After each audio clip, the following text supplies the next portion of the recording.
Chers amis, bonjour. Je suis souriante parce que je vois qu'il fait beau dehors et je trouve que pour le moral c'est bien quoi. Enfin bien qu'il fait très froid. Alors je me suis tue depuis un jour ou deux là parce que je suis en train de peindre de nouveau.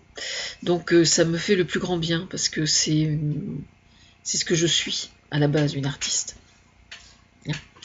Alors ce matin je vais vous parler parce que j'écoute la radio en même temps donc je suis tout ce qui se passe et je communique en privé beaucoup aussi.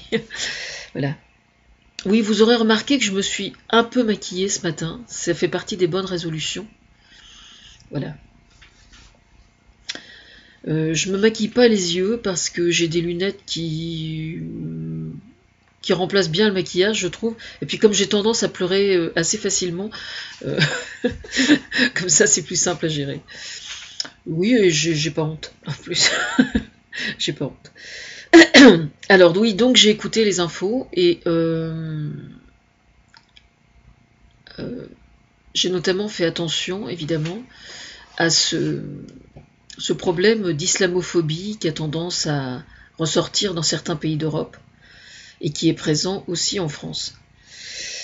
Et j'entendais justement la chanteuse Juliette, qui est une Clisson, comme dirait l'autre, que je cautionne parfaitement d'ailleurs. Je vais mettre le lien de son émission, tiens, d'hier soir sous la vidéo, parce que elle tient un discours sur la religion que je cautionne complètement. Enfin, je pense qu'elle cautionne ma position aussi, et on se cautionne mutuellement, quoi, en fait. Voilà. Et, comment dire, elle prétend que l'islamophobie est une forme de racisme. Et elle a parfaitement raison. Elle a parfaitement raison. En fait, ce qui est vraiment regrettable, je pense, au sujet de l'islam, c'est que je pense que les gens qui ne sont pas musulmans, qu'ils soient croyants ou qu'ils ne le soient pas, ont une perception de l'islam qui n'est pas conforme à l'islam tel qu'il est réellement aujourd'hui. Je parle de l'islam de façon générale, je ne parle pas des sectes islamiques qui sont complètement récupérées par des individus qui relèvent plus des mafias qu'autre chose, quoi. Parce que c'est quand même ça. L'État islamique aujourd'hui, pour moi, c'est quelque chose qui est relatif à un système mafieux. Voilà. Hein. De toute façon, les sectes islamiques, elles sont tellement diverses et tellement larges qu'elles sont absolument incapables de vous expliquer en quoi les unes sont différentes les unes des autres. Hein. Voilà. Elles ont des noms différents et c'est un flou artistique absolu qui n'a pour seul et unique objectif que d'utiliser le Coran afin de justifier des guerres. Paradis ou enfer, c'est sur terre que ça se passe. Vraiment. Et après la mort, moi je m'en fous, ce qui m'intéresse c'est la vie, moi. Et si c'est la vie qui m'intéresse, si je suis du côté de la vie, c'est précisément parce que j'ai été assassinée quand j'étais enfant, un jour. Et que je suis restée morte quand même pas mal de temps. Et donc je suis mieux placée que quiconque pour savoir ce que c'est que la vie. Voilà. Et bon, on va pas discourir sur la notion de bonheur, etc. sur cette vidéo-là parce que j'ai pas tout dit encore, mais c'est pas le plus important. Ce que je trouve vraiment regrettable, quoi, c'est de stigmatiser quelqu'un sous prétexte qu'il fait partie d'une religion. Aujourd'hui, là en 2015, vous avez des gens qui prétendent, par exemple, que on se convertit à une religion comme si on changeait d'appartenance, voire de race. J'ai entendu hier sur France Inter, pendant que je peignais, une émission où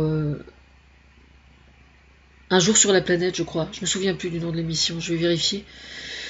Je crois que c'était un jour sur la planète où on expliquait. La scène se passe en Inde, hein, et ce sont des musulmans à qui on fait miroiter, tenez-vous bien, des musulmans donc, qui sont dans une situation extrêmement difficile, hein, à l'endroit où ils se trouvent, je ne sais pas, c'est peut-être des gens qui ont été déplacés, je ne sais pas exactement. Enfin bref, ils sont dans le caca bien, quoi. Hein. On leur a fait miroiter des subventions, pas des subventions, mais des aides humanitaires, enfin des aides humanitaires, oui, un peu d'argent, quoi, pour pouvoir manger, etc., en oubliant de leur préciser que pour y avoir droit, qu'une fois touché l'argent, en fait, il serait hindou. Voilà. C'est nouveau, ça vient de sortir. Alors on va tout de suite mettre les choses au clair. La liberté de culte, ça fait partie, c'est une notion absolument fondamentale qui est indétachable des droits de l'homme. Voilà, comme le droit d'expression, le droit de vivre dans la dignité, le droit d'avoir une vie décente, etc., etc. Mais alors, autant malheureusement on peut priver quelqu'un d'eau, on peut priver quelqu'un de nourriture, jamais, au grand jamais, vous ne l'obligerez au fond de son cœur et dans ses plus profondes convictions à adopter une religion si ça n'est pas la sienne. Donc c'est complètement con, quoi, en fait, hein. C'est complètement con. Je trouve ça... moi, je considère que des religieux qui obligent quelqu'un à se convertir à une autre religion, ce sont des criminels. Vraiment, quoi. Mais pour moi, c'est quelque chose de criminel... comment dire ? C'est aussi grave, c'est une atteinte à la culture, c'est une atteinte à l'identité culturelle, c'est quelque chose d'aussi grave que de, je sais pas moi, que d'interdire la parole, par exemple.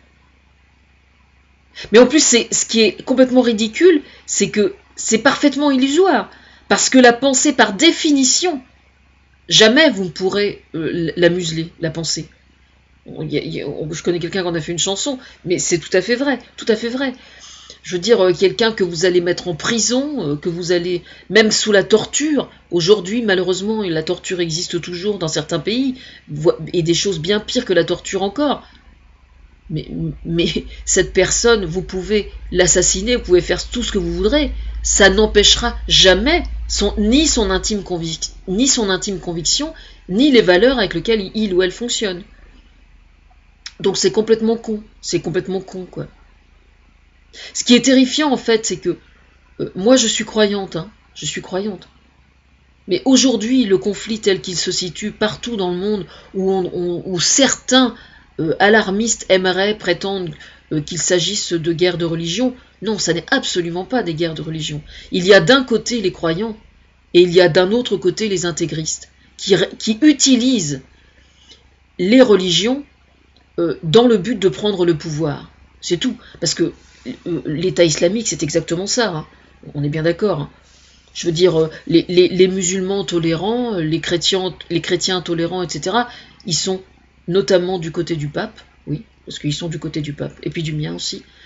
Et puis de l'autre côté, il y a les intégristes.